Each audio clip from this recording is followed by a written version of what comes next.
Saya Anton, salah satu desainer di salah satu startup di Jakarta. Saya Iren, saya kerja di Bandung. Saya kerjanya sebagai project manager. Jadi dulu rumahnya ini kami beli itu sekitar tahun 2015 ya, kalau nggak salah. Itu memang waktu sebelum menikah, emang kita udah mulai merencanakan beli. Terus akhirnya kayak, oh di sini nih lumayan gitu. Setelah akad itu sebenarnya rumahnya yang kita beli tipenya 21. Jadi cuma ada satu kamar mandi dan satu kamar tamu. Kalau nggak salah tuh dapurnya tuh masih di luar yang dengan tanpa atap sama sekali gitu kan. Jadi di lantai 2 sebenarnya ada 2 area. Area sebelah kiri itu area kerja, terus sebelah kanan area nonton TV.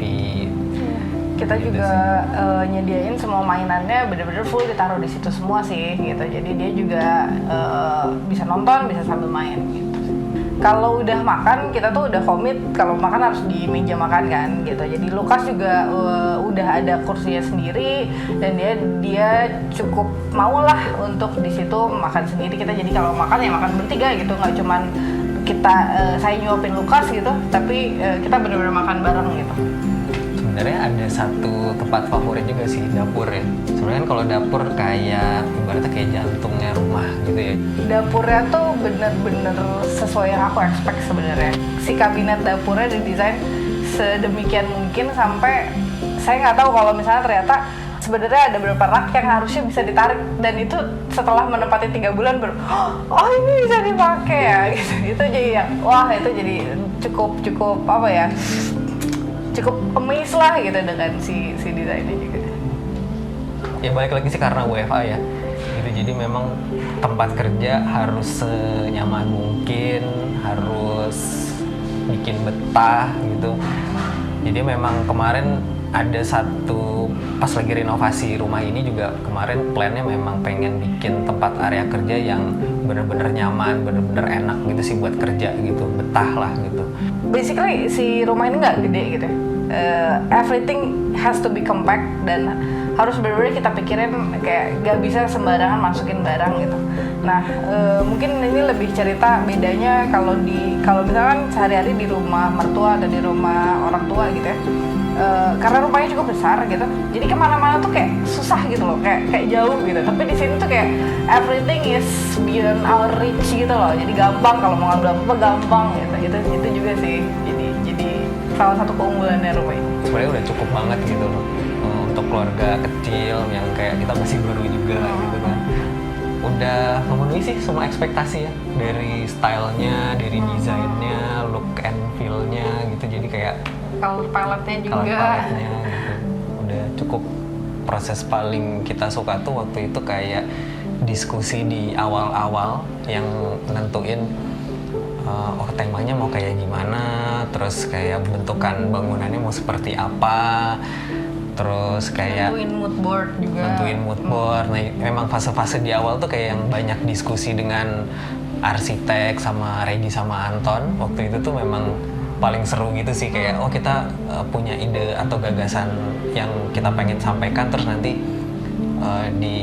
coba difasilitasin, terus coba didesain, terus nanti kita bisa kayak oh ternyata yang ini masih bisa dibagusin lagi nih, terus nanti kayak kita fase-fase itu sih yang sebenarnya seru banget gitu, fase-fase di awal dimana kita bisa kayak saling diskusi, yang mana sebenarnya nyari tahu sih kebutuhan dari kita itu maunya kayak gimana. Jadi memang fase-fase di awal tuh paling seru sih.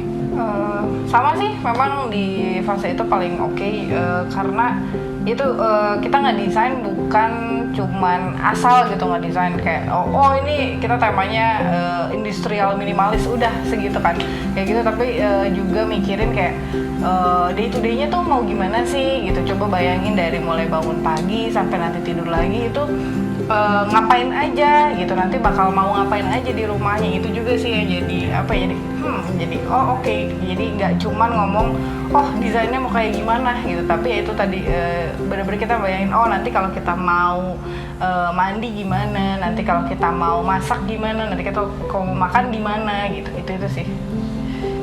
lebih ke ngelihat rumahnya jadi sih. Pas ngeliat udah wow keren banget sih, kayak wah ini jadi juga nih si rumahnya. Terus kayak kayak banyak surprise. Oh ini kalau di desain sama aslinya kan kayak beda ya. Kayak misalnya waktu kita naik ke tangga atas gitu, oh ini si jendela yang kita obrolin kemarin gitu, yang ternyata oh ini sinarnya tuh kayak gini gitu. Itu juga kayak yang apa ya, jadi benar-benar kepuasan tersendiri sih pas ngelihat hantu yang jadinya gitu.